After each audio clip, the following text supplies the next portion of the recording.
Pedro José Freile, quien sonaba como binomio de Jan Topic en las elecciones anticipadas de agosto de este año, declinó su candidatura. Lo anunció formalmente.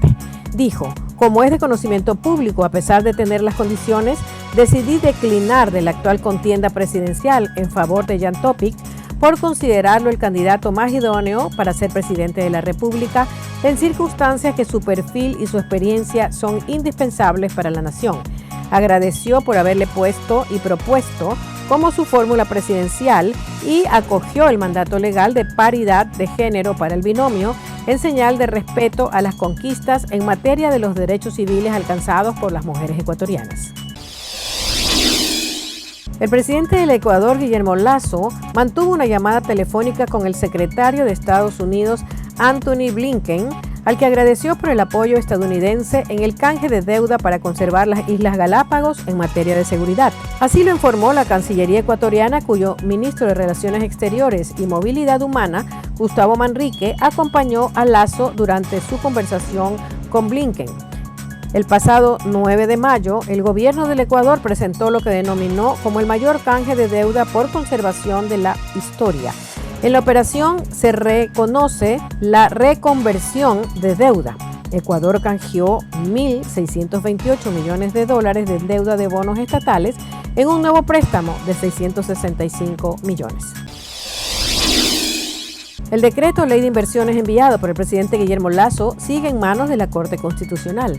El parlamentario andino por el correísmo Virgilio Hernández presentó un amicus curiae en contra del proyecto.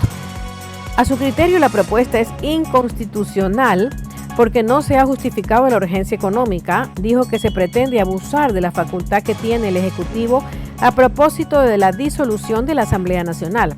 El documento, compuesto por 9 fojas, fue ingresado la tarde del 2 de junio pasado en un escrito con el que un ciudadano, por fuera de litigio, presenta su criterio sobre un tema. La fiscal Diana Salazar recibió el respaldo de varios representantes de cuerpos diplomáticos en Ecuador a propósito de las amenazas y ataques que ha recibido en su contra.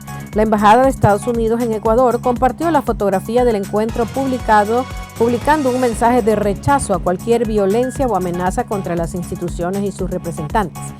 El embajador de la Unión Europea, Charles Michel, y el embajador de Francia, Frédéric Desagues, se sumaron al mensaje a favor de la fiscal. Eso ocurre en medio de la arremetida en contra de la funcionaria de los últimos días de parte del Consejo de Participación Ciudadana, el Consejo de la Judicatura, que han cuestionado su desempeño. El Consejo Nacional Electoral aprobó una reforma al calendario electoral que extiende hasta el 13 de junio la inscripción de candidaturas para las elecciones anticipadas del 2023. Tras una sesión del Pleno del CNE, el organismo resolvió fijar el 10 de junio como plazo para que las organizaciones políticas desarrollen sus procesos de primarias para definir a postulantes. El CNE explicó, tras haber recibido este sábado la notificación oficial del Tribunal Electoral, que ha resuelto aplicar la paridad de género en los binomios para presidente y vicepresidente, con lo que se garantizaría la inclusión de una mujer en esta representación electoral. La concejal de Quito, Analía Ledesma, asumió la presidencia de la Izquierda Democrática tras una resolución del Consejo de Ética en la que suspende a Enrique Chávez del cargo. La decisión se da a puertas de las elecciones anticipadas del Ecuador. La razón de la sanción contra el expresidente de la ID es por infracción electoral muy grave, ya que se desafilió del partido Sociedad Patriótica en el 22 y el reglamento establece que no podría asumir la dirigencia de un partido en 4 años. Un hecho violento se registró la noche de este sábado 3 de junio. 3 personas fueron asesinadas al interior del Cantón Playas, en la provincia del Guayas. El asesinato quedó registrado por las cámaras de seguridad del establecimiento y en las imágenes se puede ver a las personas adentro del establecimiento disfrutando de sus bebidas. Sin embargo, el momento ameno fue interrumpido cuando unos sujetos armados ingresaron al lugar para acabar con la vida de 3 ciudadanos. Un hecho violento se suscitó la mañana del domingo en el sector de la Isla Trinitaria, al sur de Guayaquil, pues a bordo de un vehículo y motocicletas, sujetos balearon a personas que se encontraban en los exteriores de una vivienda en la cooperativa Independencia 1. Hasta el cierre de esta nota se conoce que serían 5 personas fallecidas según la Policía Nacional. Asimismo, las autoridades señalaron que otras 8 personas resultaron heridas.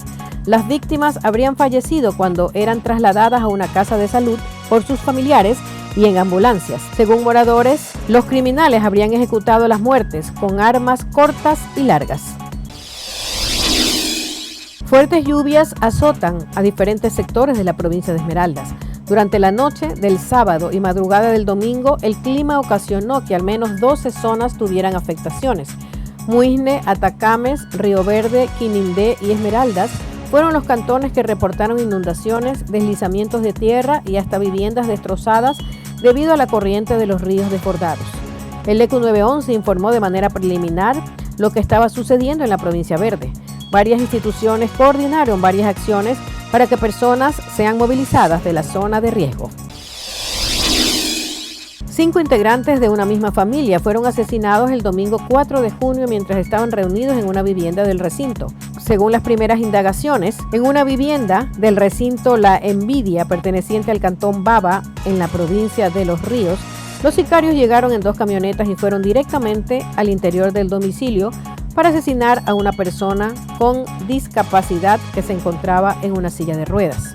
Los atacantes dispararon además contra 5 hombres, 3 murieron en el sitio, 1 en el hospital básico de Baba y otro permanece herido.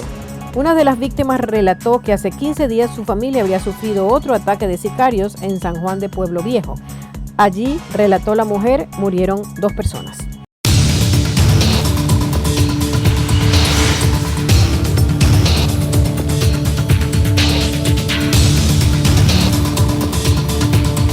Bill is passed. Meses de incertidumbre terminaron el jueves en la noche con la aprobación de un proyecto de ley bipartidista que incluye el aumento del techo de la deuda nacional. Con la firma del presidente Biden, el país evitará caer en impago de sus obligaciones justo antes de la fecha límite, el 5 de junio. En un comunicado, el mandatario saludó el respaldo de las 2 cámaras del Congreso. Juntos demostraron una vez más que Estados Unidos es una nación que paga sus cuentas y cumple con sus obligaciones, y siempre lo hará. Lograr el acuerdo no fue fácil, y las dudas de un posible pacto y posteriormente el apoyo de los legisladores pusieron el sistema financiero internacional al borde del colapso. Aún así, el paquete legislativo negociado entre Biden y el líder republicano Kevin McCarthy no deja a ninguno de los 2 bandos satisfechos. El incumplimiento del pago de la deuda no es una opción y eso significa que tenemos que aprobarlo. Voy a tener que tragar grueso por algunas partes del plan. El proyecto incluye las bases del presupuesto de la nación hasta 2025 y evita un impago hasta entonces. Para algunos republicanos, la iniciativa no recorta suficientemente el gasto fiscal, mientras que un grupo de demócratas considera que fue demasiado. El senador republicano Lindsey Graham está insatisfecho porque, según él, los aumentos del gasto militar no son adecuados, sobre todo por la ayuda que Estados Unidos ha prometido a Ucrania para enfrentar la invasión rusa. No quiero que caigamos en impago de nuestra deuda nacional, pero les diré lo que no voy a hacer. No voy a dejar que Washington le lance un salvavidas a Putin. 339,000 nuevos puestos de trabajo generó la economía estadounidense en mayo, según el reporte del gobierno, una cifra que superó las expectativas del mercado. Expertos consideran que la expansión del mercado laboral es una buena señal de que la economía sigue fuerte pese al temor de una recesión. Analistas esperan que la Reserva haga una pausa y no aumente más los intereses en su reunión de finales de junio, tras 10 meses consecutivos de aumentos. 4 solicitudes de llamar a una ambulancia fueron ignoradas para atender a la menor migrante de 8 años, Anadit Tanay Reyes Álvarez, quien el 17 de mayo a las 2:50 de la tarde murió estando bajo custodia de prestadores del servicio de salud, contratistas de la patrulla fronteriza de Estados Unidos. Ninguno de los miembros del personal médico contratado por CBP o del personal de la patrulla fronteriza de Harlingen que interactuó con la niña de 8 años o su madre reconoció saber que sufría de anemia falciforme o tenía antecedentes de cardiopatía idiopatías congénitas. Según el comunicado de la patrulla fronteriza, la menor solo recibió atención del personal de emergencia cuando la madre por cuarta vez y con su hija convulsionando llegó a la enfermería del centro de detención. A pesar de que CBP bajo una política de transparencia divulgó los resultados de esta investigación, el activista Fernando García destaca que la tragedia no es una excepción. No son situaciones aisladas. Nosotros hemos venido denunciándolos desde hace años, el hecho de que la patrulla fronteriza no tiene el entrenamiento, no tiene la capacidad, no tiene las ganas de poder realmente atender a las personas que están cruzando las fronteras. La denuncia de la Red Fronteriza de Derechos Humanos señala que durante la anterior administración, en 6 meses, 6 menores perdieron la vida mientras estaban bajo custodia de la patrulla. Bueno, los centros de procesamiento en la frontera ya por muchos años, de hecho, tienen una capacidad muy limitada a comparar el número de personas que están buscando entrar al país. Según recomiendan este tipo de organizaciones, una atención más amplia debe ser abordada para dar siempre prioridad al salvamento de vidas sobre los protocolos existentes. La ley migratoria de Florida sigue generando controversia. Activistas denuncian que migrantes indocumentados se verán en aprietos a partir del 1 de julio, aunque porten licencias de conducir emitidas legalmente por otras jurisdicciones estadounidenses. Son licencias que fueron otorgadas de manera legal en estados que han pasado leyes pro inmigrantes que ahora no serán válidas aquí, o sea, estamos sumamente en contra de eso. El temor de la organización Hope se enfoca también en que los extranjeros con estadías prolongadas en Florida para disfrutar de sus atractivos pueden ser penalizados. Si es parado por un policía, eso se puede ser un problema para la persona que vino aquí a gastar su plata y aportar a nuestro estado. Para la abogada de inmigración María Trina Burgos, esta ley entra en conflicto con normativas de otros estados y puede ser apelada por atentar con el libre tránsito de las personas. Además, se desconoce de qué manera se hará cumplir en las vías. Primero, que esa norma, cada estado es independiente de su regulación de automóvil, de seguridad, de lo que ellos quieran. Y ahí está 19 estados que dan licencia a los indocumentados. Entonces, y su razonamiento es lógico, dice, prefiero tener a esta gente en una base de datos. Esta ley fue aprobada con amplio respaldo de la mayoría republicana en el legislativo estatal y sus autores aseguran que busca combatir el tráfico humano. Right now, the average rent in Manhattan is over $4,000 a month. Ahora mismo el precio promedio de la renta en Manhattan es de $4,000 al mes, indicó Julian Manning, miembro del Consejo Municipal, durante una reunión para pedirle a los legisladores estatales que aprueben el paquete de leyes de vivienda accesible. Permitir que los edificios de oficinas se conviertan en viviendas y levantar el límite del radio entre el lote y el área para la construcción de edificios residenciales es una panacea para que las familias obtengan un nuevo hogar. El clamor es para flexibilizar las regulaciones de construcción y conversión a uso residencial y que las normas cobijen a todos los distritos de la ciudad, incluso algunos designados como históricos. Partes céntricas y sobrepobladas en Manhattan prohíben el desarrollo residencial y según la alcaldía solamente el 1% de las viviendas disponibles son para personas de bajos recursos. Me serviría muy bien a mí, principalmente a mí, porque yo vivo en un cuarto y tengo 2 niñas, me gustaría una vivienda asequible. De esta manera se aliviaría la sobrecarga en los refugios. Más de 15,000 personas que viven en albergues poseen cupones de descuentos para vivienda, pero no han podido encontrar un espacio al alcance de su presupuesto. Sin embargo, caseros se han opuesto a estas medidas. Como neoyorquinos nos encanta quejarnos del alto costo de la vivienda, pero ¿sabes de qué más se quejan los neoyorquinos? De la construcción de viviendas asequibles. Esta hipocresía es una de las fuerzas impulsoras detrás del alto costo de la vivienda en Nueva York. Eliezer Flores fue uno de los primeros en instalarse frente al puerto fronterizo de San Isidro para pedir asilo en Estados Unidos. Están pasando y lo dejan allá, pues, porque nos avisan, ya pasamos, estamos aquí, gracias a Dios. El venezolano se formó a un lado del acceso peatonal a principios de semana y los agentes norteamericanos lo recibieron el miércoles. No es el único, otras personas también entraron, pese a no tener cita con CBP One. La alegría es muy grande. Con la misma esperanza ha estado llegando gente de Uzbekistán, Tayikistán, Honduras, Rusia y México, entre otros. Han dormido en el suelo. Da pesar por los niños porque los niños sufren, pero El que no arriesga no gana. En menos de una semana se juntaron unos 300 entre niños y adultos. Dicen que trataron de programar cita mediante la aplicación CBP One, pero no les funcionó. Como le comentó, un mes y nada, nada. Es lo que nos orilló más que nada a venirnos para acá. Las autoridades mexicanas intentan desalentar el crecimiento de este improvisado asentamiento que de un día para otro se duplicó en el número de personas. Les ofrecen llevarlos a algunos de los albergues de la ciudad. El permanecer, el obstruir una vía pública es falta administrativa, ¿no? Pocos accedieron e intentarán desde algún refugio agendar su cita con la aplicación, como indica el gobierno estadounidense. Hay espacios en los albergues, todavía hay espacios. Los agentes fronterizos aceptan unos cuantos, pero a veces separan a las familias sin mayor explicación, como a estos hermanos rusos. A pesar de que la administración Biden anunció un incremento en las citas diarias que acepta mediante CBP One, aquí la fila sigue creciendo.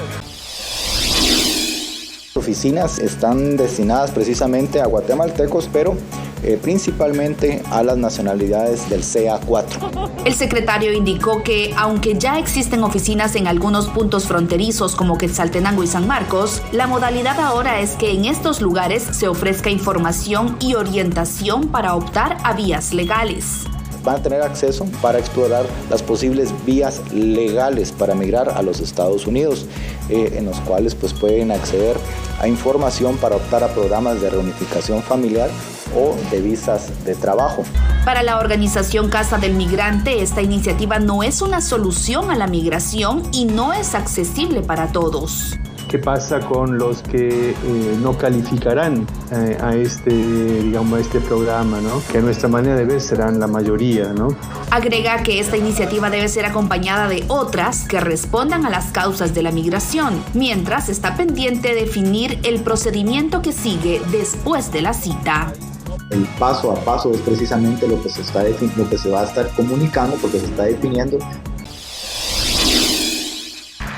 En un discurso cargado de simbolismo por su ubicación geográfica en Finlandia, el secretario de Estado Antony Blinken catalogó como fracasos estratégicos los muchos que ha sufrido Rusia desde que lanzó una invasión a gran escala de Ucrania, algo que, según el jefe de la diplomacia estadounidense, unió más a Occidente. Uno de ellos, explicó, fue justo la decisión de Finlandia de romper con décadas de neutralidad y entrar en la alianza de la OTAN, un duro golpe para Vladimir Putin. Un ejemplo de fracaso, incluso cuando Moscú inflige daños devastadores, indiscriminados e injustificados en Ucrania y contra los ucranianos. Se estima que Rusia ha sufrido más de 100.000 bajas solo en los últimos 6 meses, mientras Putin envía oleada tras oleada de rusos a una picadora de carne creada por él mismo. Blinken aseguró que a Estados Unidos y Ucrania les gustaría ver el fin de la guerra, pero advirtió que Putin parece tener poco interés en negociar una conclusión del conflicto. El Kremlin no respondió directamente a las palabras de Blinken, pero su vocero dijo que no hay los prerequisitos para entablar un diálogo de paz por ahora. Esto a pesar de las varias aperturas de Occidente.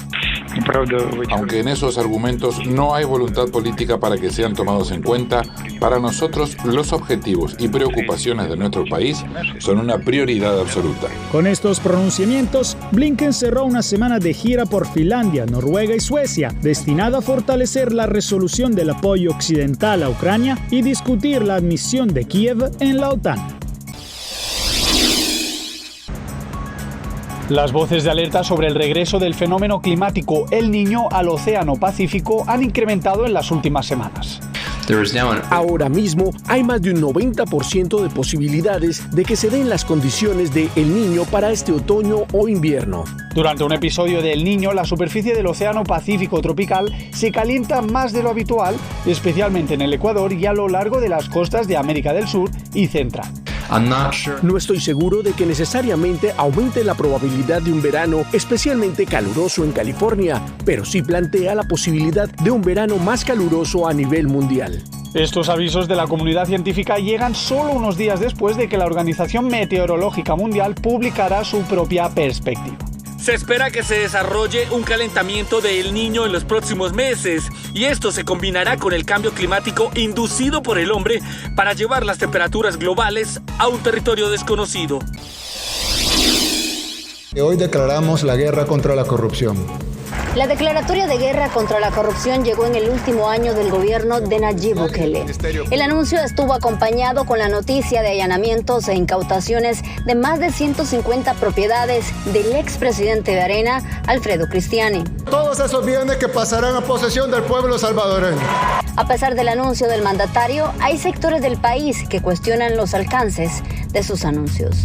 Quiso decirnos en televisión en vivo que quien controla la fiscalía es el presidente de la República. Lo que ha hecho en los últimos 4 años no es una lucha contra la corrupción.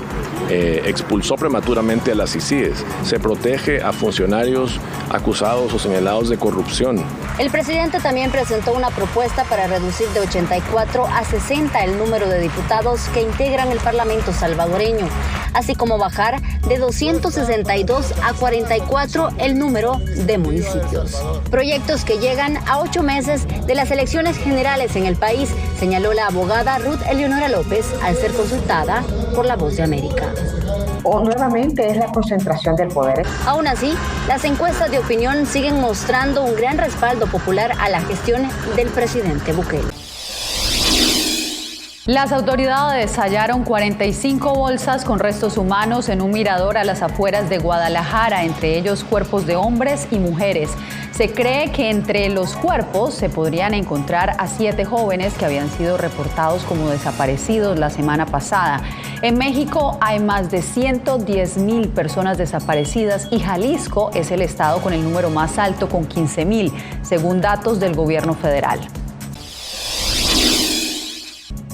Naciones Unidas hizo un urgente llamado al gobierno de Daniel Ortega para que cese la represión y libere a los opositores que permanecen bajo arresto. Estamos cada vez más preocupados por el deterioro de la situación en los derechos humanos en Nicaragua, donde las autoridades siguen silenciando activamente cualquier voz crítica o disidente en el país. Marta Hurtado, portavoz de la ONU, denunció que en Nicaragua 63 personas fueron detenidas arbitrariamente solo en el mes de mayo, y de ellas 55 fueron acusadas de conspiración contra el Estado. Entre los detenidos se encontraban defensores de derechos humanos, opositores políticos, periodistas, trabajadores rurales y personas vinculadas a la Iglesia Católica. Para Yarixa Mairena, coordinadora de la organización Unión de Presas y Presos Políticos, en Nicaragua la situación se vuelve más compleja, pues ya no hay forma de acompañar a los ciudadanos que enfrentan juicios políticos. Y lamentablemente no se están dejando ingresar a los organismos de derechos humanos para que documenten esta situación. Aunque el gobierno nicaragüense no se ha referido a este pronunciamiento de Naciones Unidas, el presidente Daniel Ortega ha acusado a este organismo de promover un golpe de Estado en el país. Porque es un organismo que está ahí nada más para gastar plata. Mientras, Naciones Unidas insiste en que el Estado debe solucionar la crisis a través del diálogo con los diferentes sectores. El espectáculo natural de las cascadas de agua azul en Chiapas, México. Un gran atractivo turístico de ese país, un lugar perfecto para disfrutar de la naturaleza, del clima y sin duda del azul turquesa de sus aguas que recorren las montañas y terminan en las pozas naturales donde se realizan además diversas actividades acuáticas. De esta manera me despido por hoy, soy Yasmín López.